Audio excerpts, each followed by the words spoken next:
बिस्मिल्लाहिर्रहमानिर्रहीम, अस्सलाम वालेकुम। उम्मीद है आप ठीक होंगे। आज मैं आपको बेल्जियम के वर्क वीज़ा के बारे में बताऊंगा और स्पेशली उन लोगों के लिए है कि जो खुद अप्लाई करते हैं, और मैं भी उन लोगों को इनकरेज करता हूं कि जो खुद अप्लाई करने की कोशिश करते हैं और इसमें कामयाब हो जाते हैं।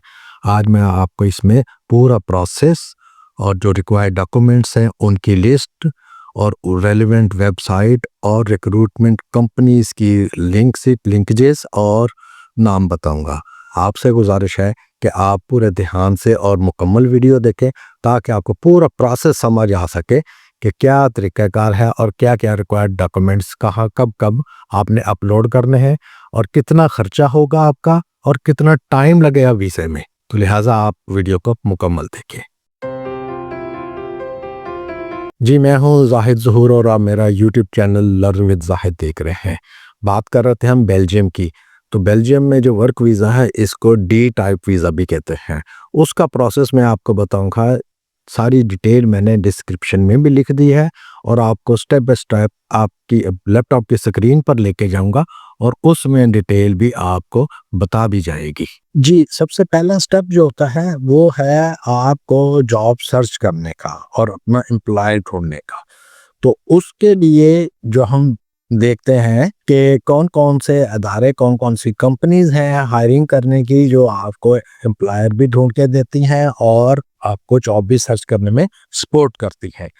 तो उनके मैंने डिस्क्रिप्शन में भी डिटेल दे दी है और अब आप मेरी स्क्रीन पे देख रहे होंगे कि उनमें यूरोस है, इंडीड और ये चीज़ मैं आपको बता दूं कि ये जितनी कंपनीज है इनके साथ आपने बेल्जियम ज़रूर लिखना है। अगर बेल्जियम नहीं लिखेंगे तो वो किसी और मुल्क की जॉब सर्च भी शो कर देते हैं। मसलन इंडीड के साथ अगर हम बेल्जियम नहीं लिखेंगे तो वो मे भी आपको यूएई ले जाए, कनाडा, ऑस्ट्रेलिया की इंडीड से लिंक कर दे। लिहाजा आपने सर्च करते वक्त तमाम के साथ बेल्जियम ज़रूर लिखना है। ये आप ये देख ले, इंडीड बेल्जियम है, स्टेपस्टोन बेल्जियम है, जॉबलेट बेल्जियम है, मॉन्स्टर बेल्जियम है, रिक्रूटमेंट एजेंसी है ये, random Belgium, Accent, Robert Half और एडिको। ये अथेंटिक कंपनीज हैं, अदारे हैं कि जिनको बेल्जियम ने ऑथराइज किया हुआ है वहाँ जॉब हंटिंग और जॉब सर्च करने में, आपको सपोर्ट करने में। अच्छा,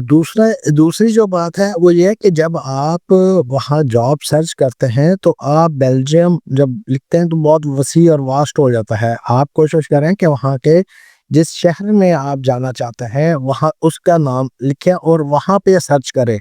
वो आपको एक्यूरेट उस एरिया की, उस सिटी की जॉब जो है वो आपके सामने आ जाएंगी।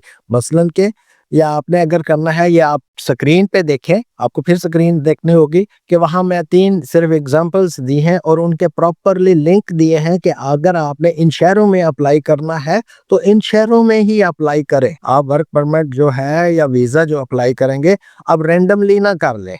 मसलन ब्रसल्स में है, फ्लैंडर्स में है और वेलोनिया में है। ये इनका है www.valoniadream.be। ब्रसल्स क्या है, brussels-economy-employment-brussels। वेलोनिया में भी इसी तरह सब इसके साथ साथ ये मैंने दे दिया है, ये आप देख लें जिसको मैंने ये सेलेक्ट किया है। ये 3 शहरों की अलग-अलग साइट्स हैं, आप इनमें जाके अप्लाई करें। अच्छा, इसके साथ साथ मैं आपको बताऊं कि इसका टाइम जो है, टाइम पीरियड जो है वो कोई ये नहीं कि आप एक दिन अप्लाई करें और दूसरे दिन आपको वीज़ा मिल जाए और आप फ्लाई कर लें। नहीं, इसकी 2 से 4 महीने लगते हैं। इसलिए आप अपने पास टाइम जो है वो 4 महीने का 4 मंथ टाइम जो है वो ज़रूर रखें कि हमारे 4 महीने लगेंगे। जी, नेक्स्ट स्टेप जो है वो है अप्लाई करने के लिए आपके रिक्वायर्ड डॉक्यूमेंट्स, कि आपको रिक्वायर्ड डॉक्यूमेंट्स क्या है। ये मैं लिस्ट अभी अपनी स्क्रीन पे शो कर देता हूँ, आप देखेंगे। और ज़्यादा भाई बेहतर है कि आप ये डॉक्यूमेंट्स अपने सारे मुकम्मल कर लें, तैयार कर लें इस क्राइटेरिया के मुताबिक, और उसको स्कैन करके आप सॉफ्ट में एक फ़ोल्डर में रख लें ताकि जब आप अप्लाई करें खुद तो आपको देर ना लगे और चीज़ें ढूंढनी ना पड़े या चीज़ें आपकी नामुकम्मल हों। जब नामुकम्मल एप्लीकेशन होगी तो वो कभी भी आपको वीज़ा इशू नहीं करेंगे। लिहाजा आप बहुत अच्छी तरह एक्यूरेट जो है वो स्कैन कर लें, और स्पेशली जो है स्कैन करते वक्त एक चीज़ का ख्याल रखें, जो पासपोर्ट है उसको इतना पूरी तरह अच्छी तरह स्कैन करें कि वो पूरी उसके फिगर्स और नंबर्स जो हैं वो रीडेबल हो और बड़े वाज़ेह हो। अब आप स्क्रीन पे देखें, मैं आपको बताता हूँ कि ये है अप्लाई फॉर लॉन्ग स्टे, जिसको डी वीज़ा कहते हैं। Once single permit is approved you must apply for a D visa, work visa जिसको कहते हैं, at the Belgium embassy in Pakistan.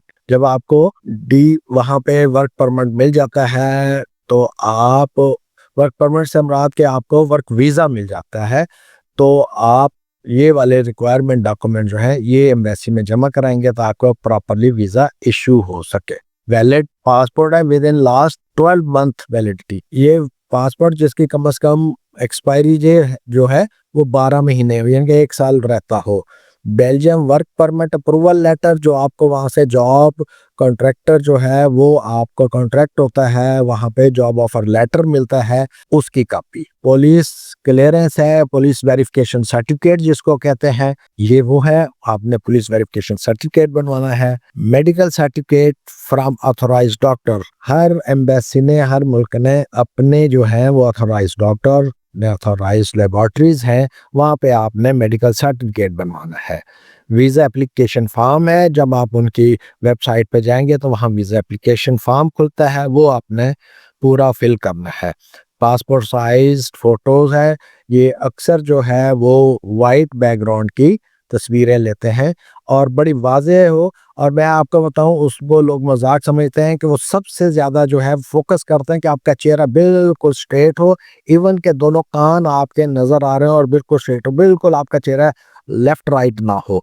और प्रूफ ऑफ सफिशिएंट फंड से मुराद के आपके पास 1500 यूरो ज़रूर होना चाहिए, क्योंकि 1500 यूरो का मतलब है कि आप कम से कम वहाँ 1 महीना जो है, बस आप जब जाते हैं तो जाते ही आपको सैलरी नहीं मिल जाती, आपको 1 महीना वहाँ रहना पड़ता है। तो आपके पास वहाँ खाने पीने और रहायश के 1 महीने के एवरेज जो है वो 1000 से 1200 यूरो है, लेकिन मैं आपको एहतियातन कहूँगा कि 1500 यूरो आपके पास हो। नेक्स्ट है कि वीज़ा, इसमें जो बेहतरीन वेबसाइट आपको VFS बेल्जियम पाकिस्तान, वो उसकी वेबसाइट ये आपके सामने मैंने स्क्रीन पे शो कर दी है, इस पे आप भेजेंगे और इसका प्रोसेस टाइम जो है वो 15 दिन से 60 दिन यानी कि 2 महीने, इसलिए आप मैक्सिमम मार्जिन पे जाएं। देखें, पहले 4 महीने उनके प्रोसेस के हैं और 2 महीने इसके 6 महीने हैं, और कम से कम 15-20 दिन आपको अपने डॉक्यूमेंटेशन की तैयारी में लग जाते हैं।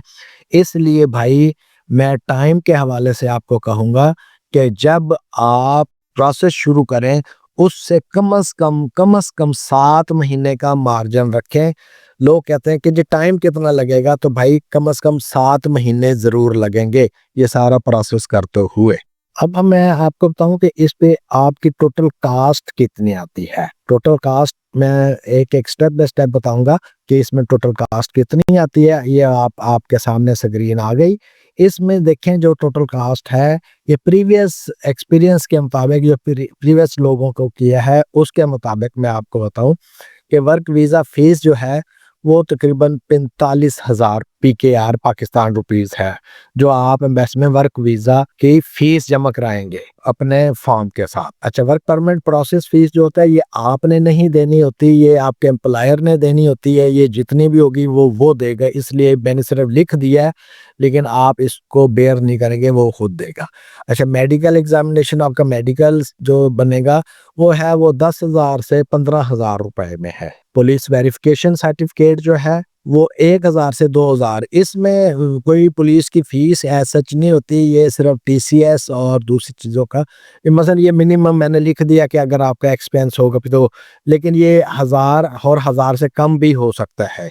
अक्सर कम ही होता है कि वो 300-400 रुपया देते हैं आपके इसका TCS करवाने का, कोरियर करवाने का। VFS सर्विसेज जो है ये 12 से 15,000 है।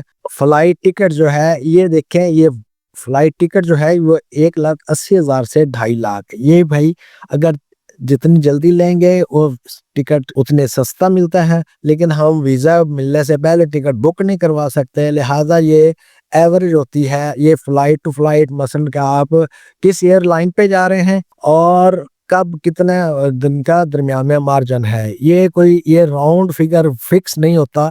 ये एवरेज मैंने बताई 1,80,000 से 2.5 लाख तक का खर्चा है आपके टिकट का।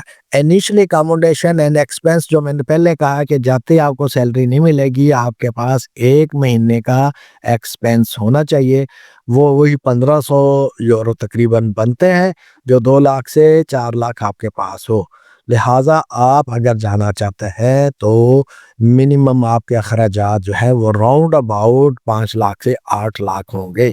ये डिपेंड करता है कि आपकी फीसें कितनी हैं, कभी बढ़ जाती हैं, कभी कम हो जाती हैं, और एक टिकट आपका कितने का मिलता है। तो ये टोटल एक्सपेंस आपके सामने है, ये आपने देख लिया। उम्मीद है आपको सारी चीज़ें समझ आ गई होंगी। जी, आपने सारी वीडियो देखी, आपको उम्मीद है समझ आ गई होगी और आपका शुक्रिया। आपसे गुजारिश है कि वीडियो अच्छी लगे तो आप चैनल को सब्सक्राइब कर दें और मुतल्लिक़ लिंकेजेस को लाइक और फॉलो कर लें। बहुत शुक्रिया।